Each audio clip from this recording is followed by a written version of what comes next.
नमस्कार।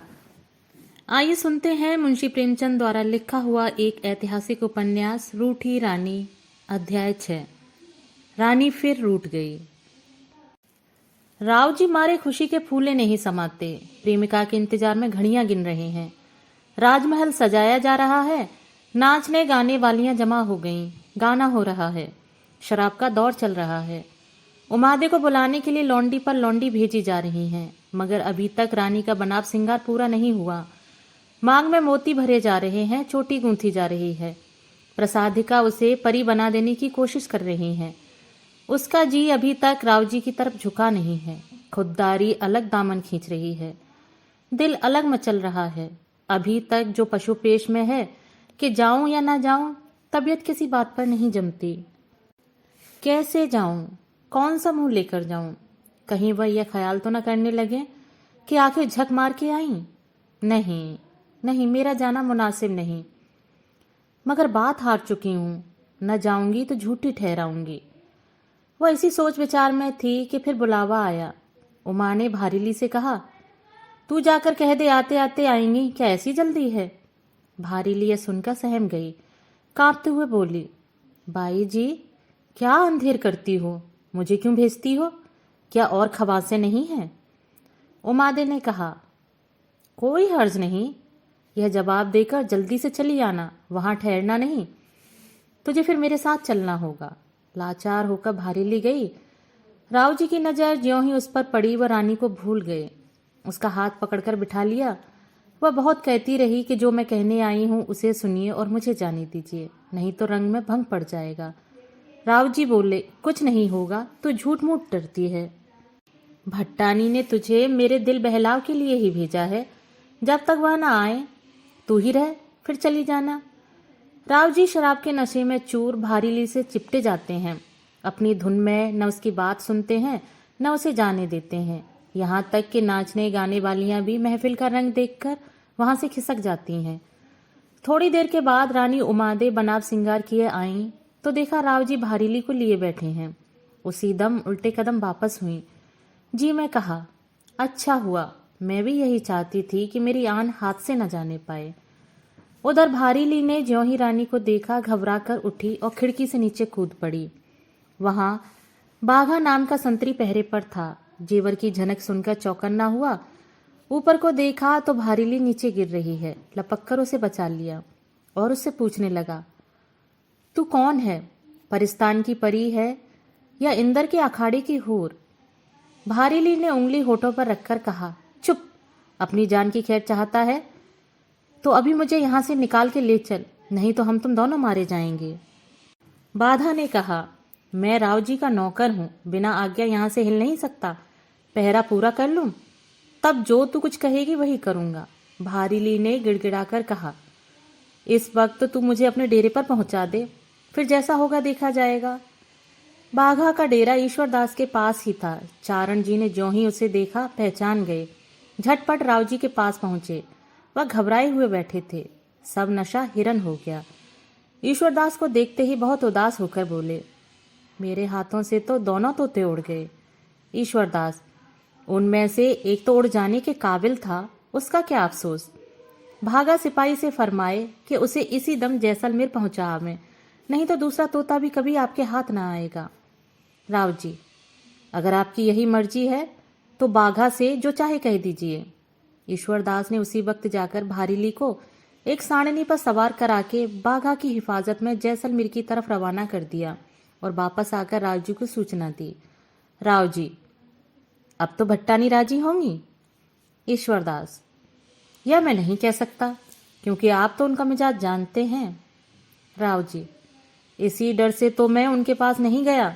आप जाकर देखिए ना, अगर हो सकते हैं तो मना लाइए। ईश्वरदास, अब उनका आना बहुत मुश्किल है, पर मैं जाता हूँ। ईश्वरदास ने जाकर देखा, राजमहल सूना पड़ा है और रानी बुर्ज में जा बैठी हैं। खवासों ने सफेद चांदनी टांग कर पर्दा कर दिया है। लौंडियां बांदियां पहरे पर हैं। पर्दे के पास दो नौकरानियां नंगी तलवारें लिए खड़ी हैं। ईश्वरदास की हिम्मत न हुई कि नजदीक जाएं। दूर से ही देखकर लौट आया और राव से सब माजरा सुनाया। राव जी झुंझलाकर, क्या भट्टानी जी बुर्ज में जा बैठी हैं? यह क्या हरकत की?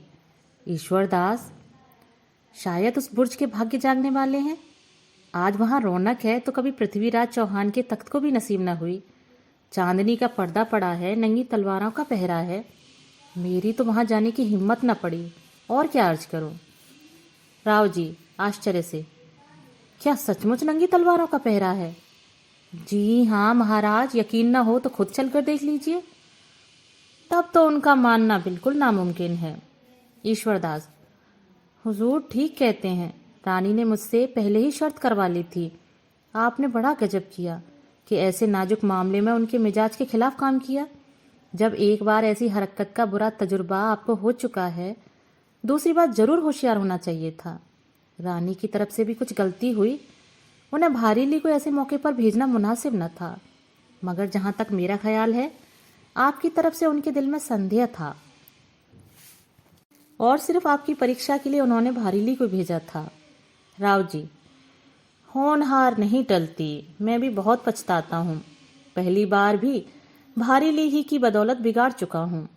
ईश्वरदास, खैर वह तो किसी तरह से दूर हुई, भला टली। राव जी, इसका भी मुझे अफसोस ही रहेगा। उस बेचारी की कोई खता थोड़ी न थी।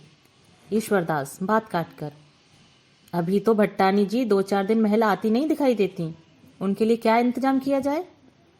राव जी, मैं तो कल चला जाऊंगा। मुझे बीकानेर पर चढ़ाई करनी है। यहाँ का जो कुछ इंतजाम मुनासिब था पहले ही कर दिया है।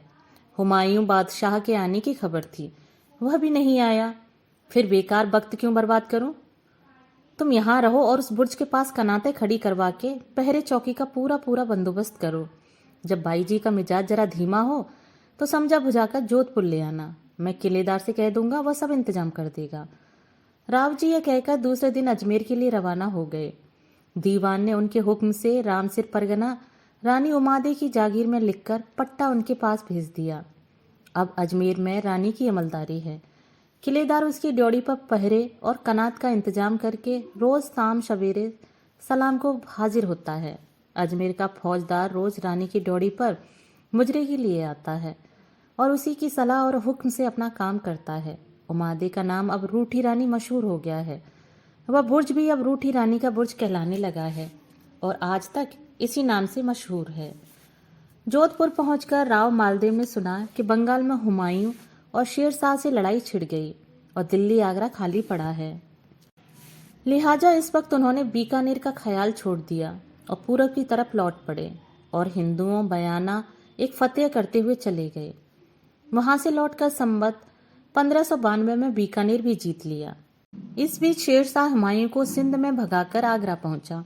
उसके आते ही वे सब राजे, रईस, ठाकुर जिनके इलाके मालदेव ने दबा लिए थे, बीकानेर की सरपरस्ती में शेरशाह के दरबार में फरियाद के लिए हाजिर हुए और उसे राव पर हमला करने के लिए आमादा करने लगे। मालदेव भी बेखबर न था। 80,000 सवार शेरशाह के मुकाबले के लिए इकट्ठे हुए और ईश्वरदास को लिखा कि आप रूठी रानी को लेकर चले आइए और अजमेर के किले में जंगी बंदोबस्त करा दीजिए। रूठी रानी ने इस पर कहा, मुझे क्या डर पड़ा है? मैं तो राजपूत की बेटी हूँ। किले पर कोई चढ़ आएगा तो मैं कुरमेती हांडी की तरह लड़कर मरूंगी। कुरमेती हांडी महाराणा सांगा की रानी और उदय सिंह की मां थी। जब गुजरात के बादशाह सुल्तान बहादुर ने संवत 1561 में चित्तौड़ का किला जीता तो कुरमेती 72,000 औरतों के साथ आबरू बचाने के लिए चिता बनाकर जल मरी। राव जी को लिख दो कि यह किला मेरे भरोसे पर छोड़ दें और बाकी राज्य को बचाने का इंतजाम करें। राव जी ने जवाब दिया, अजमेर में तो हम शेरशाह से लड़ेंगे, वहां रानी का रहना मुनासिब नहीं।